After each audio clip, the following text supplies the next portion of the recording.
ప్రభుత్వ ఉద్యోగులు, పెన్షనర్లు, వారి కుటుంబ సభ్యుల ఆరోగ్య రక్షణ కోసం అమలవుతున్న ఉద్యోగుల ఆరోగ్య పథకం నిధి సమకూర్పుపై రాష్ట్ర ఆర్థిక శాఖ సరికొత్త ఉత్తర్వులను జారీ చేసింది.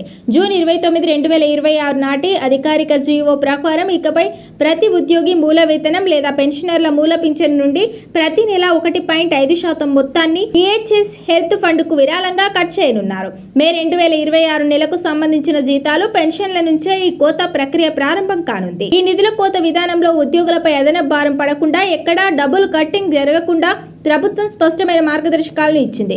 భార్యాభర్తలు ఇద్దరు కూడా రాష్ట్ర ప్రభుత్వ ఉద్యోగులుగా పనిచేస్తున్నప్పుడు, లేదా వారిలో ఒకరు ప్రభుత్వ ఉద్యోగిగా ఉండి మరొకరు ప్రభుత్వ పెన్షనర్గా ఉన్నప్పుడు కేవలం ఒక్కరి జీతం నుండి మాత్రమే ఈ మొత్తాన్ని మినహాయిస్తారు. అలాగే ఒక వ్యక్తి ప్రభుత్వ సర్వీస్ పెన్షన్, ఫ్యామిలీ పెన్షన్ ఇలా 2 పెన్షన్లు పొందుతున్నప్పుడు కూడా ఒకే ఒక్క కోతకు నిబంధనలు పరిమితం చేశారు. ఇలాంటి సందర్భాల్లో డ్రాయింగ్ అండ్ డిస్పర్సింగ్ అధికారులు ఉద్యోగుల వివరాలను IFMIS, HRMS సాఫ్ట్వేర్ సిస్టంలో పక్కాగా నమోదు చేసి పొరపాటును కూడా రెండోసారి కట్టింగ్ అవ్వకుండా చూసుకోవాలని ఆదేశించారు. ఒకవేళ ఇప్పటికే ఎవరికైనా ఇలా అదనంగా డబ్బులు కట్ అయి ఉంటే ఆ మొత్తాన్ని తిరిగి రిఫండ్ చేస్తామని ప్రభుత్వం భరోసా ఇచ్చింది. ఉద్యోగుల ఆరోగ్య పథకాన్ని మరింత సమర్థవంతంగా నడిపించేందుకు గాను ప్రభుత్వ ప్రధాన కార్యదర్శి, చైర్పర్సన్ గా ఒక ప్రత్యేక బోర్డ్ ఆఫ్ ట్రస్టీలతో కూడిన new employee health care trust ని ప్రభుత్వం పునర్వ్యవస్థీకరించింది.